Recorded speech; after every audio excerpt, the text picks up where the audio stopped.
Everybody Hates Rand is a Wheel of Time podcast that will contain spoilers for all 14 books. So if you're anti-spoiler, stop this, read all 14 books, and come back. We'll be here, waiting. Our title is a joke and is meant to be taken as such. Everybody in this context refers to us and our cats. You are free to feel however you want about Rand. He's a fictional character. Please don't DM us. The world is a mess, Dark One stretching out his hand. The dragon's reborn, the fire's been fanned, but everybody hates Rand. Everybody hates Rand. Everybody hates Rand. Well, another day, another murder, am I right? Another murder. What happened? I'm drawing a blank. What happened? Yeah. I don't feel like it was a particularly violent set of chapters. I guess that's not. I guess it's just the Book of Evil that I'm thinking of. Oh yeah, that was gruesome. Yeah. And also, Perrin just fighting Slayer for so long. Yeah, and apparently getting absolutely nerfed by a single arrow to the shoulder. I was like, what? That's what does it? The whole time I was like, they're gonna tell me it's poisonous or something at the end. And then Lanfear was just like, cringe fail, and leaves. Just an arrow in a non-vital spot on your body. And I'm like, what? Yeah, like, I feel like if her shoulder were gonna hit you on your scapula, I know the velocity is probably pretty intense, but, like, that's a pretty solid bone. I don't know if it's going fully through He's like, the arrow is sticking straight through me, and I'm like, okay, I'm not understanding something here. Which part of you is it sticking straight through? He kept saying my shoulder, and so I'm like, it pierced your entire ball and socket joint? Yeah, the meaty part, whatever that part is, I don't know. I don't understand. He is quite meaty, so I guess it could go through muscle, but I'm just like, Perrin, we're at the stage where you're a sort of class of people. Your little heroes are just walking off sort of maimings regularly. Like Matt's up and going after having his eyeball ripped out of its socket. Rand's like, lost a hand? What about it? Yeah, so for Perrin to be like, I think maybe that's the problem I'm having, is like a human being in like our world logic, if they were shot through the shoulder with an arrow, that would be quite debilitating. Yeah, and John Wick on the other hand. Yeah, exactly. John Wick on the other hand, operating in the world of dreams where Perrin can just like make oceans disappear. Yeah. For him to be like, this is absolutely destroying me, was just confusing.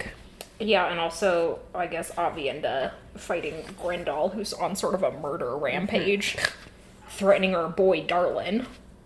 How dare she? How dare she? Why didn't she look at Darlin and be like, he's too hot, I can't. This Damocles sword hanging above Darlin's head, I shall remove, due to his hotness. Due to his incredible, sexy riz. Come on, though, if that had been a factor, Bashir, any 2-year-old, would have carried the day already. Gareth Bryn, on the other hand, should have been like, kind of an uggo.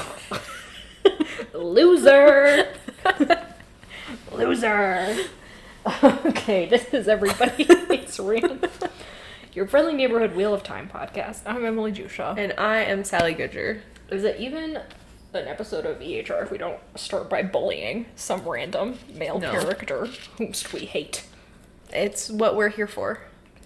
Things EHR believes in. 1, feminism. Feminism, bullying men. Yeah. Those are separate things, by the way. So, yeah, they are entirely separate. Related, perhaps, but... And not just bullying any men. Bullying the dumb men. Yeah. Objectifying the other men. Exactly, yeah. This is our platform. That's what we're here for. Bullying and objectifying. The podcast. The podcast. Our, like we sort of referenced already, we've got Perrin, we've got, finally, some Fail, we've got Avienda, and we have a very brief Rand point of view in this. I know, I was so mad at how short it is. I was like, finally, this shit's getting interesting. Nope, not yet. Not yet, it's not. So going... Brandon Sanderson's like, oh, you want to have a little fun? Psych. I'm going to edge you towards the last battle. He really is. It's so many. Just, I'm like, come on. Come on. Come on. It's bad when you're longing for the days when Wheel of Time had chunky chapters of single points of view. Yeah. You're like, come on. Just give me 3 pages in the same point of view. Yeah. This problem will get worse, not better. Does he have points of view that are less than a page? Yes. Brandon. Fully, like many. That's why I had to... Branderson. That's why the way I had to split this chapter is so insane. But we'll get to that eventually. In order, more or less, we first deal with Perrin fighting Slayer. They're just fighting. I know it's a very, very long action sequence, just, in terms of how these things go. We've said before that Brandon Sanderson is pretty good at writing these sequences in Teleron Riyadh. Good blend of, fun sort of magical things happening in terms of the rules of Teleron Riyadh and occasional snippets of conversation. Speaking of edging, Slayer still has not really given us any of his tragic backstory. He at one point to Perrin's like, hey, what the fuck is up with you? Mm-hmm. Why are you so Why are you this weird? way? Parentheses, derogatory. Yeah, not in a sexy way. Yeah, no, in the Republican way. He's like, why are you being so fucking odd? And Slayer's like, if you even knew what I've been through, you would absolutely lose your mind. And Perrin's like, okay, then tell me. Then tell me. And Slayer's like, no, secret. It's a secret. And I'm like, is it gonna remain a secret though? Apparently. Because it's a little bit insane. Like, I get it. It's cringe to have your villain be like, here's what went down. It all began with my father, as it always does. Yeah. This isn't anime where we can just watch the tragic backstory unspool behind the villain's eyes so that we at least can gain a connection to him. At some point someone has to say something. But we're on book 14, and everything we know about Slayer is extrapolated highly from sort of marginal notes on this text. And that I find extremely annoying, because if you want me to have any investment in this fight between this rivalry almost between Perrin and Slayer, then that's one thing anime does good. Is it's like, yeah, the villains are real people too that you have to deal with. Yeah. And they have complicated emotions and backstories and blah, blah, blah, blah, blah. Instead of just being like a cardboard cutout of a villain. Yeah. Which is what Slayer does. And also, the Slayer presents his whole philosophy to Perrin, and it's the most, boring shit you've ever heard. He's just like, we live in a world of predator and prey, and I'm gonna be a predator, not a prey. And I'm like, that's just boring. That sort of lateral thinking is classic in, comic book villains. Yeah. But, comic books, sorry to those who partake, are not often full of deep thought. Right. They are a medium meant to convey something else, generally. Totally. And, comic book villains are generally villains of the week, or Magneto, who does have deep. Yeah, or Magneto, who's one of the best, most interesting villains of all time. God, I love you, Magneto. I know. Tell me more. And it's just you can do things with the predator-prey dynamic that are really interesting. The fact that Slayer goes around killing wolves sort of subtextually speaks to that, but having him literally say it is so weird and boring. Yeah. Yeah, it feels really old. And to your point, I think what I was going to make, I know we make this point frequently, but just to kind of pin up a bad example of it, we often talk about, to go back to some of our foundational literary theory around fantasy, there are generally 4 different types of fantasy otherworld, fantasy presentations that we see. Wheel of Time is working in what we would call an immersive fantasy, so that it has built an entirely other secondary world that does not rely on real world context. And a tool you'll often see in that, in order to build depth and make the world feel real, is the author gesturing towards something that isn't necessarily happening on the page.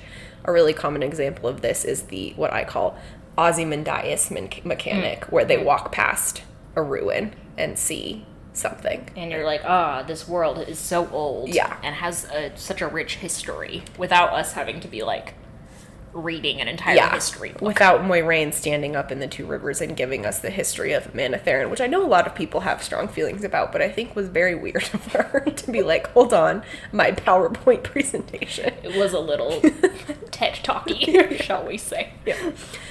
And I think in the, like, most generous interpretation of Slayer, he is supposed to be something like that. Like, there is magic in this world that we do not understand. Like, look at this person who is two people and can do all this stuff in the world of dreams.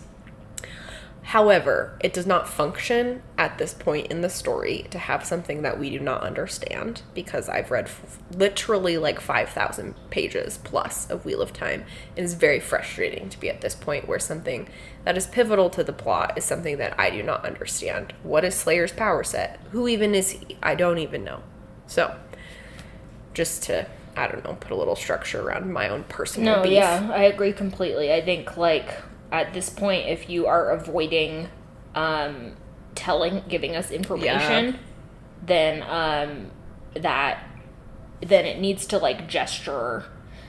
It shouldn't be obvious that you're avoiding giving us information. Yeah. If you have some reveal that you want to come back to, then that needs to be, like, something that was foreshadowed but isn't, like, a need to know until it happens. The prime example of that functioning well in Wheel of Time is Matt's spear that turns out to be the key to getting out of the Tower of Genji. Yeah. None of us were like, hey, the spear must have a secondary function. Yeah. But then when it does, it makes total sense. Yeah, and it's super satisfying and, like, very clean narratively. Yeah, you're like, great. So, like, if earlier we'd had some sort of, like, surface level understanding of Slayer's backstory and it was, like, deepened at this point, that would also function. But our understanding of Slayer has been so piecemeal and so scattered that it's just complete. Like, at this point, I would settle for having a monologue about his backstory. That's how, that's the desperate straits we're in. I know, I'd be like, thank God. Finally, someone is telling me what this man's deal is. Because it's just, he doesn't like wolves and he doesn't like Perrin. And you're like, one of those is understandable. Not liking Perrin. Not liking Perrin is, I understand that on a daily basis, you know? Yeah, I think keep talking about how there are many extraneous plots in this book, and I think it's, like, if we needed to have Perrin in the world of dreams fighting somebody who is also good in the world of dreams, it's kind of frustrating to me that it's not just Lanfear. Yeah. Like, we have almost all of our other characters facing off against a Forsaken, and here's Perrin with, again, Lanfear just, like, walking around. Yeah, Slayer is a secondary villain. Yeah. At best.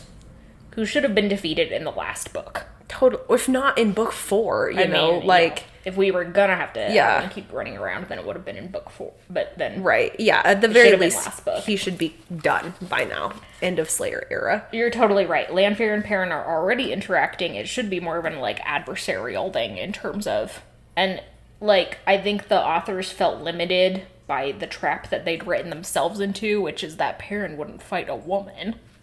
But it's like, you can have interesting things going on with Lanfear and Perrin since the world of dreams is so cerebral and so, like, dependent upon just, like, your creativity and what's going on and what can happen. Totally. But Brandon Sanderson really clearly wanted to fight these rollicking action sequences. Sure. Which Lanfear, of course, could never participate in because she's the delicate flower. Her boobs would get in the way. And Perrin wouldn't want to kill her.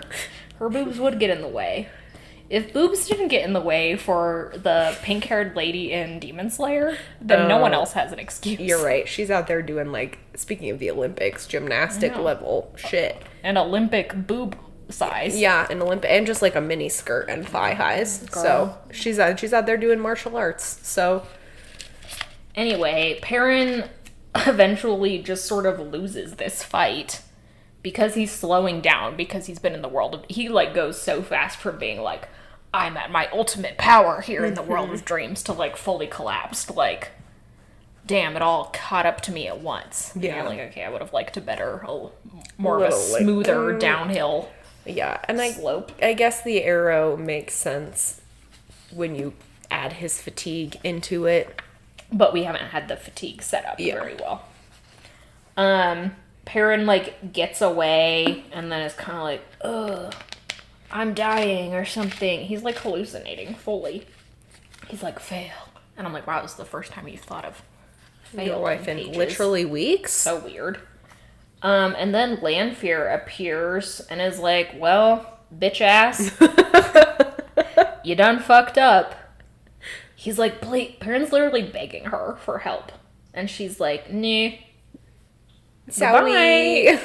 And leaves. And I'm like, honestly, girl, kind of slay. Yeah, one of the funnier things you've done, Lanfear. Just like, I like to imagine Perrin on the ground bleeding out. Lanfear walks up and is just looking down at him. And is like, then perish. Yeah, then perish. Yeah. Bye. My work here is done. Goodbye. And then Perrin just like sort of loses consciousness. And it's like, he's like, at least the wolves are watching Shaelgul. And I'm like, what about Gaul? Yeah. The important mechanical thing is that he does manage to shift himself back to the fields of Marilor, which is where Rand had set up his sort of daily gateway to pick him up, and also where everyone is converging now. So there's some like, oh, maybe he'll have help. But that's where we leave him. Okay, here's what's going on with Fail. And you guys aren't going to believe this, but somehow Oliver's involved. I don't even want to talk about Oliver and the fucking Horn of Valir. Let's talk about the opposite of narrative payoff. Fail tells us that she has been running random supply runs, just sort of to like establish the pattern, the MO, so no one will be suspicious when she does a supply run directly carrying the Horn of Valir in secret. They take off from Tar Valon, which is where they're picking up supplies, and are intended to just go straight to the fields of Marilor. Fail has simply the most unhinged group with her. None of them, there's one person who's like connected to her, and that's Aravine, who has sort of been functioning as her quartermaster, very behind the scenes-ish.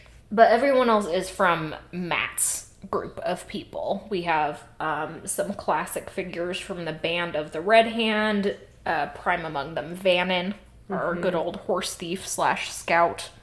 And then the, like, sort of beefy guys who have been around, Harnan and Mandevwin. Satalanan is here for some reason. And... Am I missing anyone? And Oliver, we mentioned. Oliver, yeah. I feel like there was one more lady. Yeah, and Oliver, who we'll get into Oliver later. But this group is all... Fail is like, there's a whole rationale to it, which is that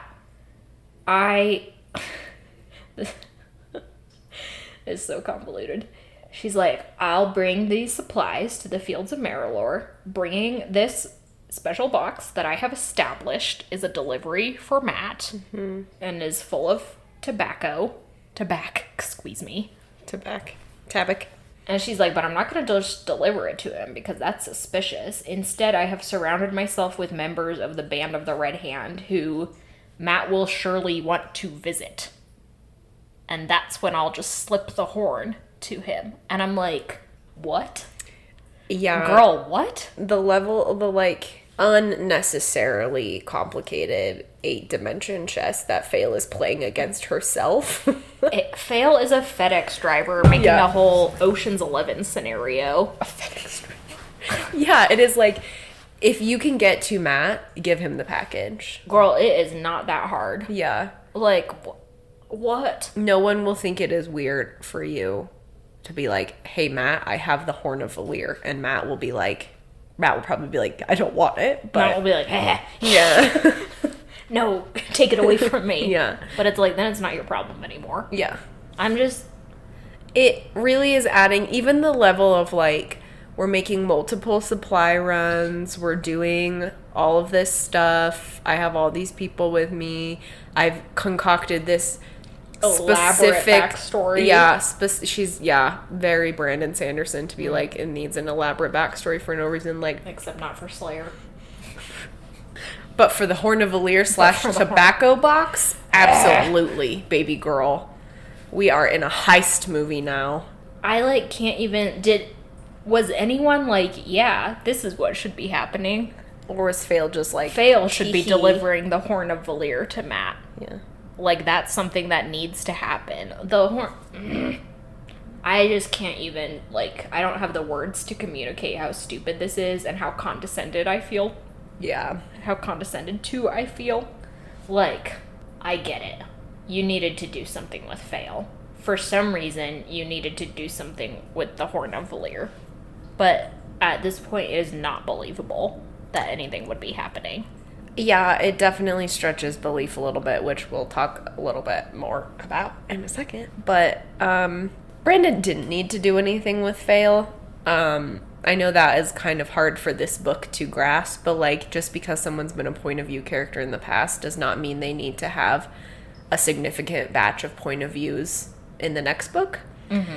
We are kind of at the end stages here. It's perfectly reasonable to really whittle down. Fail is a main character, but like a main secondary character, second tier main character. She's not any of our Taviran or original Emmons Field 5. She doesn't need to play this big of a role. Perfectly reasonable to whittle it down to Matt, Perrin, Egg, Rand, Nynaeve, and Moiraine, you know. And if you were, like, desperate, you just really felt like you couldn't betray her, there were other things she could be doing. For one thing, Fail could have gone to the World of Dreams with Perrin. If that was something we were willing to do with Gaul, why not Fail? Yeah, why not his wife?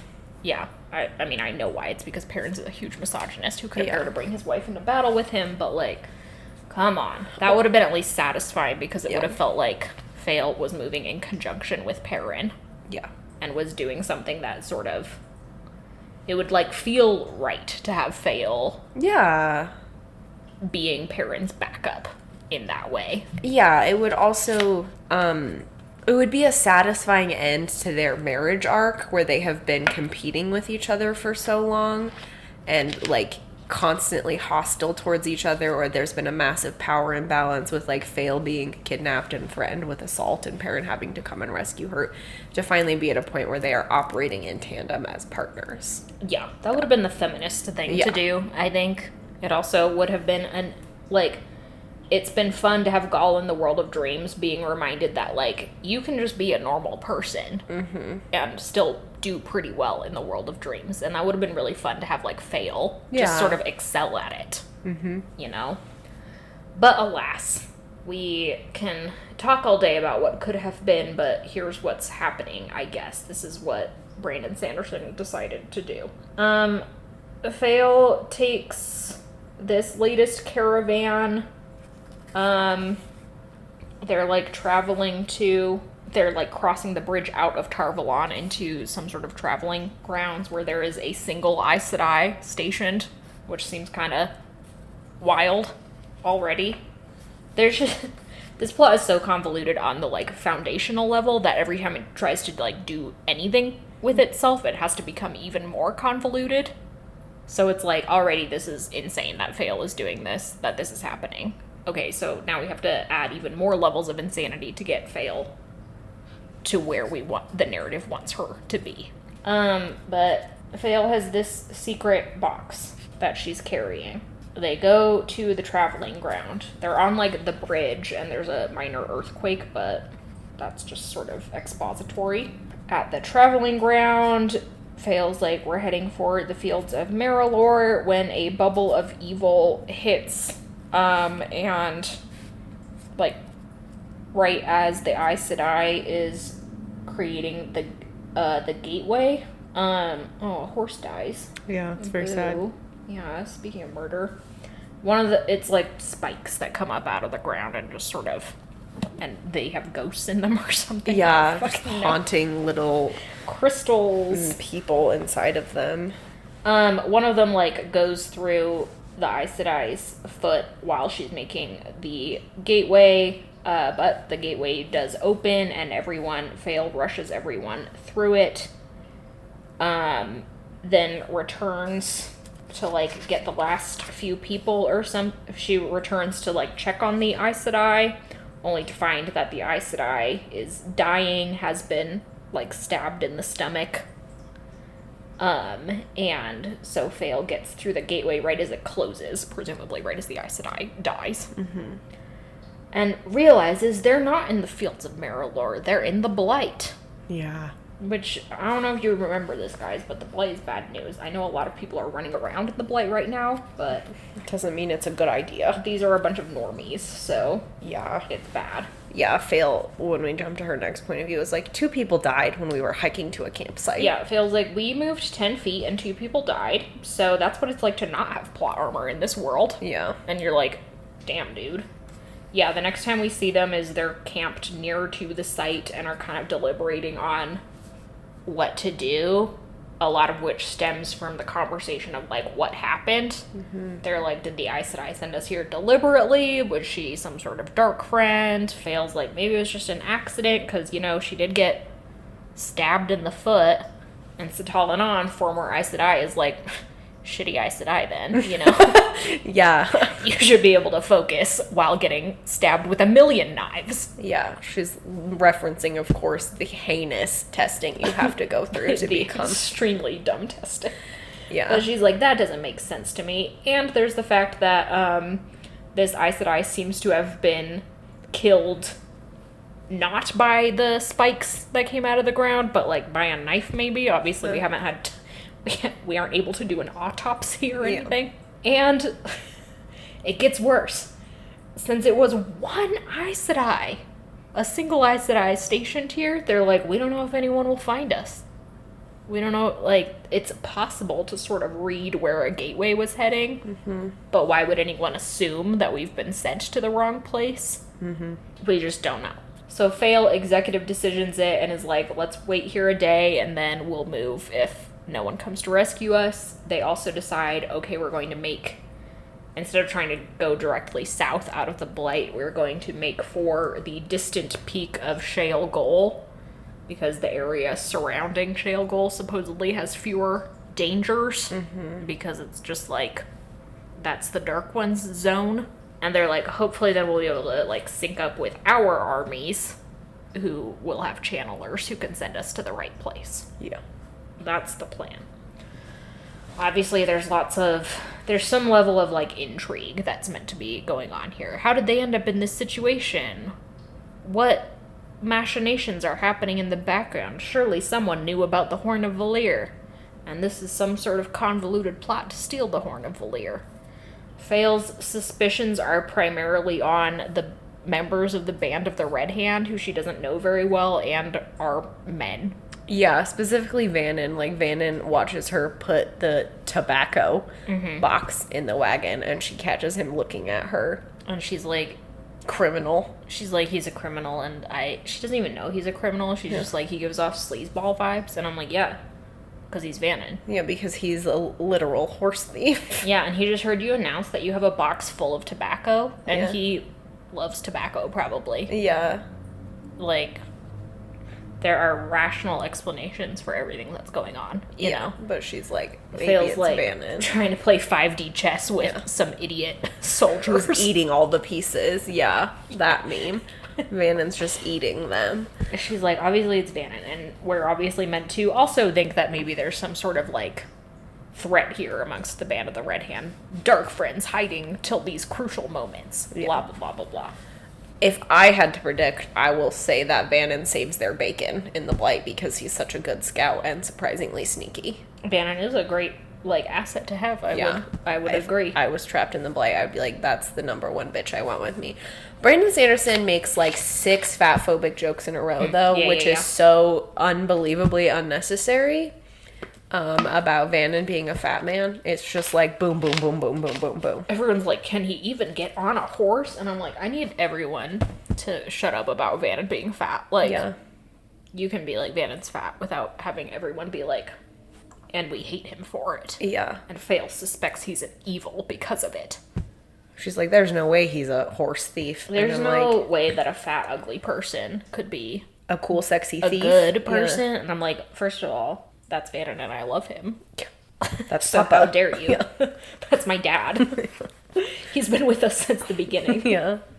That's Papa. And yeah, it very much comes back to this idea that permeates English literature, at least, that your outward appearance is a reflection of your moral character. And so if you are ugly or fat or disabled, that means you are evil. So you just love, as most sarcastic as I could. I don't know if that always comes across. Love to see when was this published? 2014, the year of our Lord. 2013, that we just cannot escape this wretched foundation of English literature. The other English two people language. who are with them I just found are some members of Chawfail. Oh, yeah. Like Arella, I guess. So, yeah, bad. And also omnipresent, the sort of elephant in the room, the 11-year-old child in the room is Oliver, who absolutely, at this point, like, I'm a little more tolerant of Oliver having been here for the last 13 books, but I'm drawing my line in the sand here. Feels like we couldn't leave him behind because everyone simply was like, he'll join the fight anyway. He'll figure out a way. And I'm like, if you guys can't control a child, Oliver's not the only orphan on this continent. Where are all the other kids? Yeah. You gotta stick Oliver in a school or something. Where are all the other refugee children? Right. Like, if you're going to make space in this world for one child, you need to acknowledge that there are other children in the world, and that likely that one child is going to be grouped with them. Yeah. It's just like, we're trying to do this heinous Gavroche thing with... I think we're 3 episodes in a row on Gavroche. Well, I love Gavroche, okay? He's a perfect character. And it's like, Gavroche, for some reason, is allowed to just be on the barricades with all of the college students. Yeah. And you're like, okay, whatever. Yeah. But Gavroche is charming and hilarious, so you let it pass. And Oliver's incredibly annoying. Yeah. So it doesn't make as much sense. And it's just like, this whole thing is so transparently like the blueprint for the narrative, as we've referenced that metaphor before. And Oliver being here can only mean one thing, you know? He's gonna have to have something to do with the Horn of Valir. He'll finally have to play a crucial role in the narrative to justify his having been here for the whole time. And it's like, no, just get rid of him. Yeah, it is actually like, I am absolutely 0% tolerant of Oliver's place in the narrative. We all know that. I have never understood the point of giving Matt a child. So weird. And he's fine. It's not like I hate Oliver. He's just a kid. But like, never understood why he was here. So to have this, talking about just like, we all know, spoiler alert, that it's Oliver that blows the Horn of Valir, not Matt, at the last battle, which is like the most so weird anticlimactic thing we can think of. Like, Brandon Sanderson decided in A Memory of Light to throw every writing convention out the window, including closing narrative loops in satisfying ways. So, anyway, Goodbye. He was like, no, we're going to be a little more postmodern or whatever and have a child do it. Being artistique. Yeah. Yeah, it's nuts. It also strains believability that adults would be like, yeah, this is fine. Yeah. Like, it's one thing when Matt's in charge of this boy, and Matt is more or less like, I'm in a city where there are other people caretaking for him, or we're on the road escaping that city, and I really don't have anything else to do with him. Yeah. You know, I don't have a choice, blah, blah, blah, blah, blah. But it's like, at this point, the adults are making active decisions to allow this. Yeah. Which is insane.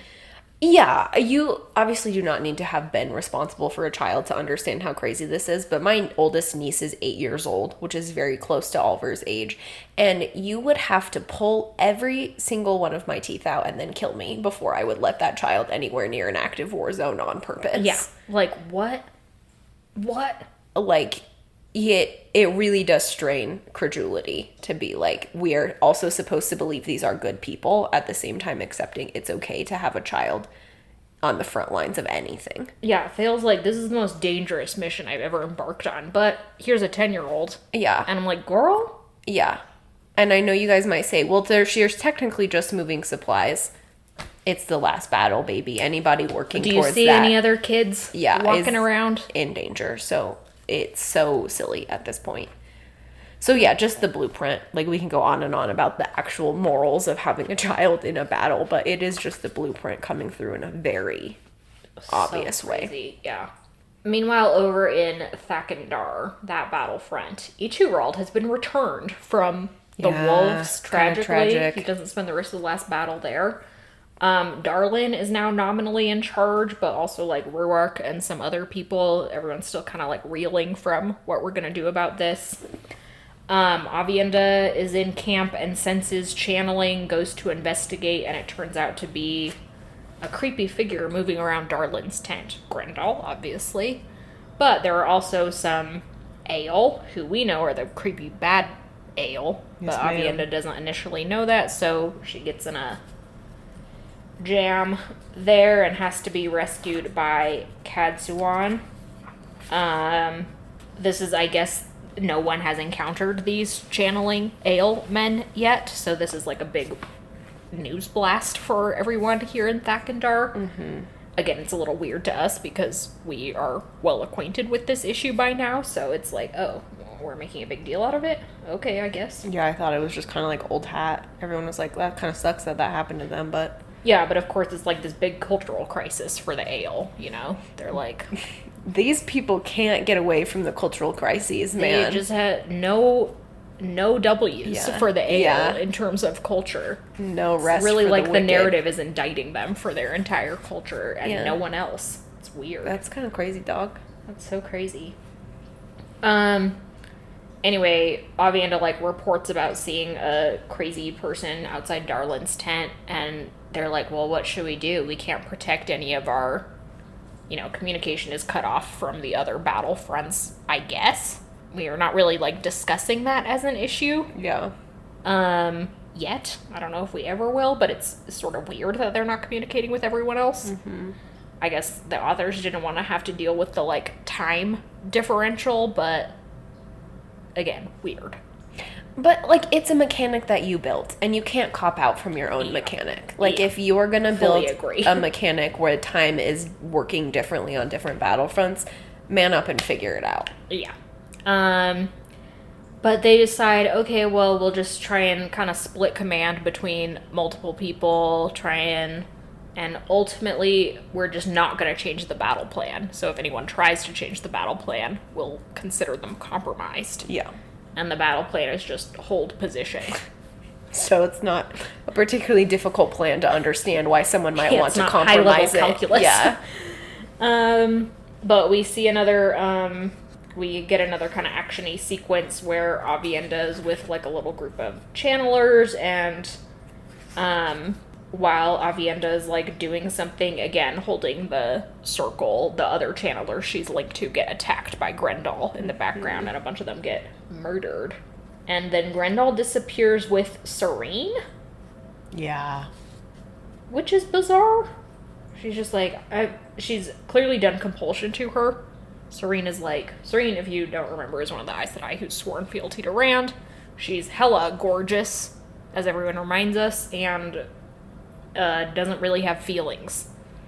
Is she one that Baron also put under compulsion? Nice. I think so. So she's been double compulsed. Grendel got in there and was like, wait a second. Grendel's like, this is some whack-ass shit. What? This is some surgery with dental floss. Yeah, in the Spider-Man meme in Serene's brain right now. Wait a second. Surgery with dental floss. Serene, Min also had a viewing a long time ago that Serene would fall massively in love with someone. So I don't know if that's what's being indicated here, that Grendel has compulsed Serene to be, you know, in love with her in the way that Right. all of Grendel's critters are. Because I don't remember if Serene lives, so... Anyway, so absolutely wild that Grendel is just going around still kidnapping people. Yeah. Don't know what to do about that, but... Grendel's like, listen, some people are too hot to murder. And this bitch is one of them. Yeah. And Serene's like, Thank you. thank you, my lady. And Avienda's like, what? Dammer Flynn also loses an arm. Yeah, people are getting maimed, Yeah. mutilated. Avienda's not doing well. But, you know, there's some, like... Avienda and Kadzuan are inching toward being sort of a duo on this battlefront. And Grendel is continuing to be a threat, and that's the main things going on there. There's a moment where Kadzuan murders someone by just stopping his heart. Yeah, and And we're she- just like, okay. And everyone, the narrative, like, gives her, she's, like, supposed to be explaining herself, and she's like, I guess technically it's bad, but it's not any worse than lighting them on fire. And I'm like, I guess that's true. Like, it is a little more less painful, humane, sure, yeah. but you did just murder someone. Yeah, like, how do you learn how to do that without breaking the vows? Yeah, Cat's like, the vows are not for me. And we get a one single tiny Rand point of view where he's kind of having his, like, outside of the cosmos moment conversation with the Dark One. He's like, so this is where it's really gonna go down. And Rand's like, well, never been here before in any of my past lives, so that's probably a good sign. Progress. And you know, he's like a video game character yeah. who's finally got a past. checkpoint. Yeah. And then it just says, then, like a sudden storm, the Dark One brought all of his force against Rand. So, loose interpretation there, Rand's being attacked on some sort of cosmic psychological level, but we don't really know what that means yet. And that's where we leave him for now. So? Yeah, kind of a bummer that we don't get more of the Dark One just yet. We sure will in the future, I think he's pretty funny, to be honest. Until then. We have one more section before we get to the chapter 37, the last battle. Gonna be bouncing around points of view. Between that, I think there's a pretty long one with Matt, so it's just sort of setting up Fields of Marilor. But now we've also got the Fail point of view to keep an eye on. That's, I think, the only... We've moved from having multiple battlefronts to now having one main battlefront with some subplots on the side. We've got Fail. We've got what's happening in Thakandar with Aviendha and Kadsuan. We've got Perrin. That's more or less it. Yeah. And Rand, of course, but that's another of the main ones. So that's where we leave it, I guess. Kind of a bummer. Not really a bummer, an anger-inducing one. Yeah, it's not a bummer so much as in, like, the Matt and Tuan chapters have been a bummer, but it's a bummer and just, like, it is not very good storytelling. And it's frustrating because, I know Brandon Sanderson can do better for all that we complain about him. Mm-hmm. He can craft a perfectly fine story. I know he was given kind of a deck of cards that he didn't have total control over, but it is just, like, frustrating. And I also know Robert Jordan can do better because Robert Jordan wrote The Dragon Reborn, which is an incredibly tight and wonderful narrative. Yeah. So it's frustrating to just see, like, what feels very half-assed writing and plots. L after L after L. Yeah. So it's kind of a bummer in that way. Yeah. But, you know, thanks for listening, like always. There you go, besties. Hey. Thanks to Glenna McKenzie for our theme song. Thanks to our patrons on Patreon and our followers on social media. Yes, ma'am. Do you have a sign-off? Oh. I went to a drag show last weekend with some friends, which was incredibly fun. It was Drag Kings, specifically Drag Kings. They called the King's Kiki at a local drag bar. And there was, every piece of that drag show could be a sign-off because it was incredibly iconic. It was Disney villains themed, but one of them chose to do Troy Bolton. Hell yeah. Troy Bolton's bed on it. I love that the interpretation was Disney villains and they went Troy Bolton. Troy Bolton. As we all know, the villain of High School Musical. He's the problem. He's the real problem. And it was just, like, such an iconic and fun performance. But there was a heterosexual bachelorette party there, including a couple. Like, I don't know if it was the couple that was getting married and they were all doing it together, or if it was, like, the bride has a set of friends who are a couple, so the man and woman were both invited. But afterwards, the host was like, all right, you guys saw that little twink perform. Are you ready to take him home?